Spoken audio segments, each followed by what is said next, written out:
Before answering your question, I must say that François Jardin allowed me to make my research. That is, I was scanning the patient when I was on the night with the patient. I did not have to hurry. I could scan the patient from head to feet and say, what can this bloody tool help us in the night? That is, I was scanning everywhere. One day the veins, one day I began to scan the lungs. And little by little, I did what is today what I call the holistic whole body ultrasound, including the lung, maybe the cherry on the cake.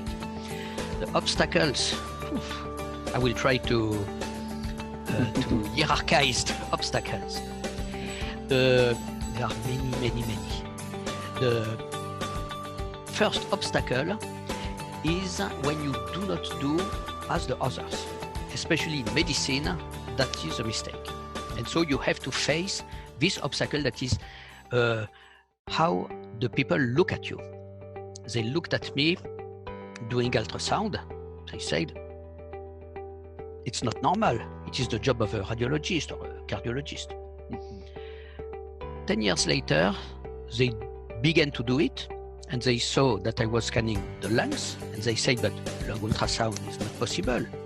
And again, I have this obstacle while they were beginning to make the traditional ultrasound. 10 years later, they all begin to make lung ultrasound, and they see that I use lung ultrasound for hemodynamic purpose in the FALS protocol. And it's the same song. Once again, I have to face this obstacle. That is, how does the establishment look at this? It is probably in the podium one of the three main obstacles. That is, people who do not want to hear of that for many reasons. Mainly, I suppose, we are alone, you and me. Maybe because they did not have the ID themselves. That's my opinion. So it's a very familiar song in mankind. The other obstacle is, paradoxically, the doctors who are completely enthusiastic with ultrasound and who develop it in a haste. It is because of the enthusiasm. Sometimes you don't have time. You open a gift, you will not read the user guide, and you use the gift immediately. And this is an obstacle that I have to face, because I try, especially with the lung ultrasound, which is very standardized, to keep the community on the right way. And in this field, some people are slyer than me, you know. They widespread the things more efficiently than I do.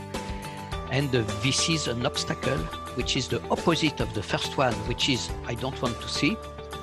This obstacle is people who see too much. And why is it an obstacle? Because if the tool is not used as it should be, it will not give its best. And the first ones, the academicians, will look at the work and say, look, it does not work so well, or you make ultrasound, but you make X-ray or CAT scan after, so you are not fully confident in yourselves. So this is a big obstacle. The first one, because I spoke of a podium, is the relations that I have with the manufacturers. That is, to make a machine that is really specifically devoted for the critically ill. And paradoxically can make a change. I like the soft words. I will use the word a change. Very simple machines, but well designed, can change not only the critically ill patient outcome, but also plenty of disciplines. I go very fast up to the family medicine. And now I have to fight, that's the word, against trends that are led by power, business, which give a tool that is much more difficult, tricky than the one I use, which is the real hero. I am just a user. My machine is the star. And this is a big issue. That is, all the doctors, for reasons that I will not evoke in a webinar, took profit of this idea that I published anyway in 1991 and made better work than me in terms of world widespread. And I see everywhere in the world machines that are a bit not my cup of tea, to be very, very polite.